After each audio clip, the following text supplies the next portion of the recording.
Craigslist Turbo 350 purchase.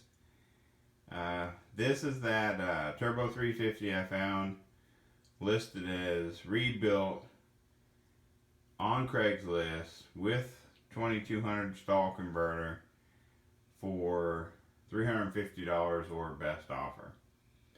The trick was, or the catch was, that this transmission had been overhauled, but they didn't personally have it done, so they didn't know what level of overhaul it had, and they thought it had been run before. Well, when I got it home in my previous video, and we started trying to just do a little investigation on it, trying to find out, hey, is this thing legit? Has it actually been overhauled?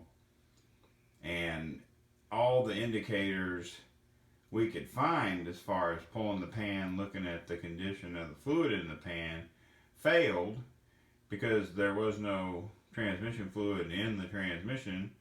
There was barely enough to leak out of it with the pan removed, and really the only place it was coming out of was the hole for the detent or kickdown cable. So we had a few little drips off the valve body, but nothing major. So we had asked ourselves, okay, who's going to go through enough trouble to have a used transmission and be able to clean it up enough that it doesn't have any transmission fluid in it? Because if you've ever pulled a transmission apart, no matter how long you let that thing drain, it still has transmission fluid in the workings of the clutch packs and the internal portions of the case.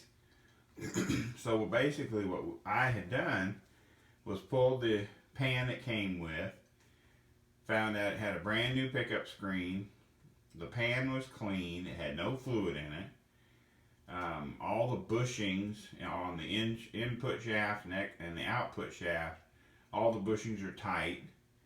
The person had given me a brand new tail shaft extension, had brand new seal and brand new bushing installed. So everything was leaning towards this transmission looked like a fresh rebuild. Like literally, contrary to what I wanted to believe, because generally I don't come across deals like that, this looked like I had scored a freshly rebuilt Turbo 350 that had never been run yet. Another area that I noticed just while inspecting the valve body, checking the bolt torque on the bolts and everything, if you can look to the left of that filter, it might be too dark, but in this Turbo 350 you can actually see the band. You can see the drum and the band through a little window in the let me set you down real quick. You can see the drum and the band straight through this little window. And that drum is completely smooth. It has no scratches, abrasions, nothing.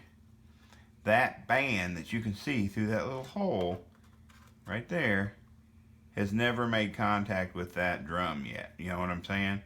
That's another indicator that this is a brand new rebuild that's never been fired or used. So basically what I was looking at was, okay, I have this deep, see if you guys can see it, I had this left over from the Blazer project the first time around. It's a extra capacity, and forgive me, I want to say it's like 1.5 to 2 extra quarts capacity. I don't remember for sure. B&M deep pan.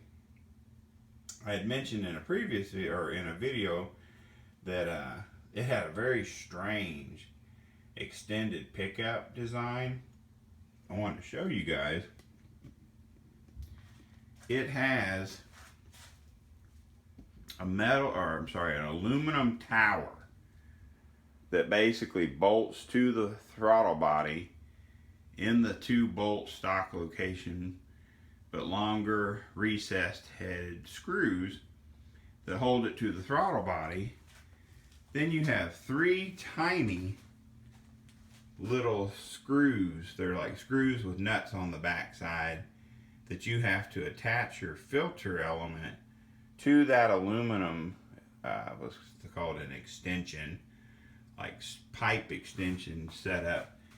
I personally don't understand why B&M, I think they could have done a lot better job. I think there's a lot easier way to mount that on there. If you notice, that filter has fluid in it. That pan and filter was mounted on the Turbo 350 that's in my Blazer now, and we thought that there was an issue with this pan possibly like leaking, because we had drained the fluid and changed the gasket on it twice and couldn't figure out where the fluid kept leaking from.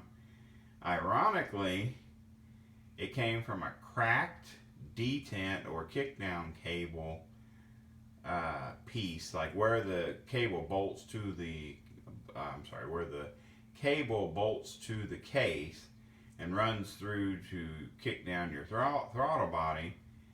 It had a tiny hairline crack in it, and we chased our tail. We changed this gasket twice. We changed this pan twice. I ended up buying an aftermarket aluminum pan, thinking that maybe there was something irregular with these steel pans, trying to find this constant drip that was coming out of that Turbo 350 that's in the car now, and then found out it was that stupid kickdown cable, plastic little kickdown cable thing that bolted to the case. And I mean, we searched and searched. We cleaned that thing with brake clean. I even changed fluids, because when I originally had that transmission built that's in there now, I start out with B&M synthetic fluid. I don't know if you guys have seen that, but that's like a really blue, there's a blue colored synthetic fluid. I was thinking, okay, it's got to be this synthetic fluid. It's, somehow leaking past the gasket. We tried cork gaskets, we tried rubber gaskets, and the whole time it was that stupid detent cable leaking. How dumb did we feel in the end of that ordeal? But that's why that filter has fluid in it, is because I put this pan and filter on that other transmission and literally only drove it like 100 miles or something. I mean, it's still like brand new. So I'm going to go ahead and slap this extra capacity deep B&M pan on there with that extension or that extended pickup to take advantage of that deeper sump. So, but one of the reasons why I wanted to make this video was my absolute shock. I've been doing a lot of reading and revisiting how to tune your governors. I wanted to check the governor assembly in this Turbo 350, basically because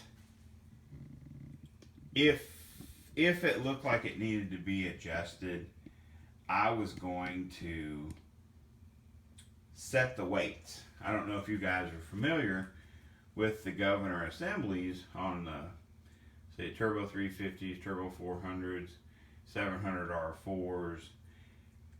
You can, basically what you can do is disassemble the governor, and underneath your outer, what I call wings of the governor assembly, you have weights, one on each side. Well, the factory weights start out at about 16 grams. So if you have a small scale, electronic scale like we use to weigh pistons and stuff, you can weigh those weights and they should be about 16 grams. Well, what I figured out, and don't hold me to this yet because I'm going to do some research and development at some point, for every, it's either 1 or 2 grams. Because see, the information I was studying, it talks about removing 2 grams of material at a time, but it never specifies, is that per weight or is that 1 gram per weight for a total of 2, which would represent a upshift, an up increase in RPM of your automatic shifting at wide open throttle by approximately 250 RPM. Well, the factory governor assemblies, they shift out around 4,000 to 4,200. That's just how most automatic transmissions come from GM. So basically what they're saying is if you dropped your weights and you just grind them, you keep the length on them, but you grind them kind of in an arrow shape or a V shape. If you can get your weights down to, I want to say it's 12 grams, then you're really close to a 5,000 RPM upshift. And then with further, playing with the weights, because you can even go down to just having one weight and get the higher RPM shifts. But basically the information I was studying talks about you don't even really have to buy those aftermarket governor tuning kits, that all you have to do is work with your weights and get the, I don't want to say size, but get the grams appropriate for your application. And you can set it, like if you want your engine to shift at 5,000, 5,250, 5,500, 6,000. Now if you start getting above, I think it's 6,000, I want to say it's 6,000 RPMs, that's when you're going to go to one weight. You're going to have to eliminate one of the weights, but you leave both the wings. Those outer wings that pop out, you use both of them, but you go to one weight. So, you know what I mean? That does require some research and development, but I am kind of formulating a chart that shows per gram RPM increases or decreases, depending on which way you're trying to go, to tune that governor. Back to topic, I pulled the cover off this governor assembly and pulled it out. And I want to show you guys this. Lo and behold, this transmission is brand new, guys. I'm sorry, it's freshly rebuilt. The governor assembly still has the assembly lube on it. The governor assembly still has the assembly, sorry about that, still has the assembly lube. So I pulled this out to check those weights. Here's what's weird is it almost looks like it's been modified, but I know it hasn't, because if you look over here, these little sharp points that are on the end of these, you have to cut those off to disassemble it and then replace them with, I think it's 6 penny, it's either 4 or 6 penny finishing nails is how you replace these after you cut the tips off of them. But it's just amazing to me that this transmission, since rebuilt, has not been run. This thing still has the transmission assembly lube where whoever built it put the thing back together. So, based on that and based on these wings, if you look at the side of that, this can have a hole in it. So the reason why you don't disassemble these and just automatically start, with a 10 or 12 gram weight is that the weight of these wings also play into your shift points. So if you go inside of here and start grinding and changing the actual inner weight, you could be way off base because there are different designs or different weights of the outer wing. So they always recommend run the car first, find out where it's shifting, and then go from there. So basically I have scored an excellent deal. Normally I don't find deals that are that good, but I literally just couldn't believe my eyes when I pulled that governor assembly out of this Turbo 350 and found that stupid assembly lube on it. So Score one for me. Thanks for watching.